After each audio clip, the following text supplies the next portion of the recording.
闭上眼睛。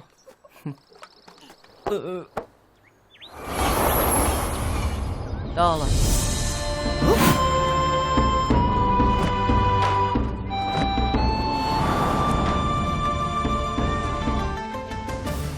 这么神奇啊！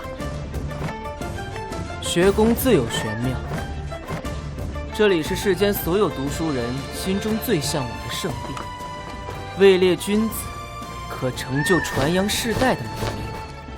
怎么才能位列君子啊？如今儒圣外出游历，学宫之中由周正君子主事，我先带你去他受到的别院。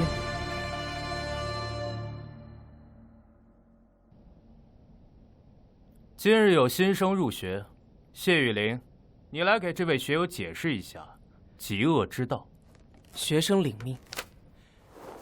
如今江湖之上，虽然上林天宫尚有余力维持脆弱秩序，但江湖各大门派血腥杀戮不断，即是极恶之道。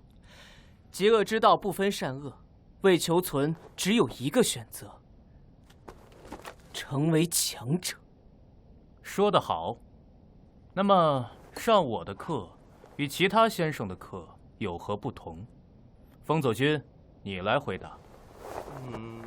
上先生的课很爽。风佐君，大半年的时间，4位君子轮番受学，只得一个爽字。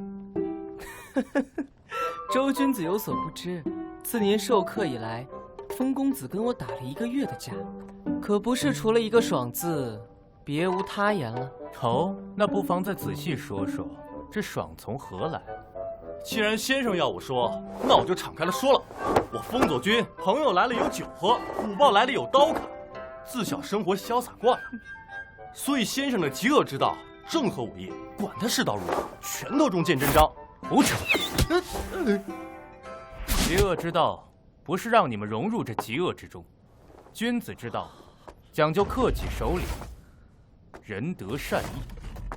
其他先生所受的君子之礼，看似与我的课不同，但实则殊途同归。弟子说错了，请先生指教。你号称无恶不作，便只有无恶不作吗？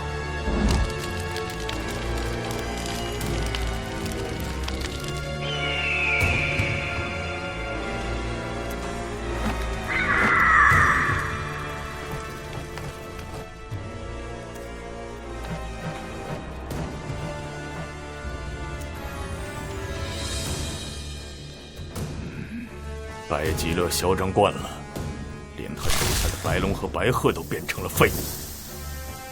学宫不好惹，那就不能把那小子给引出来吗？传我命令，让这江湖再起点大风浪，通知乌鸦带人，学宫外守株待兔吧。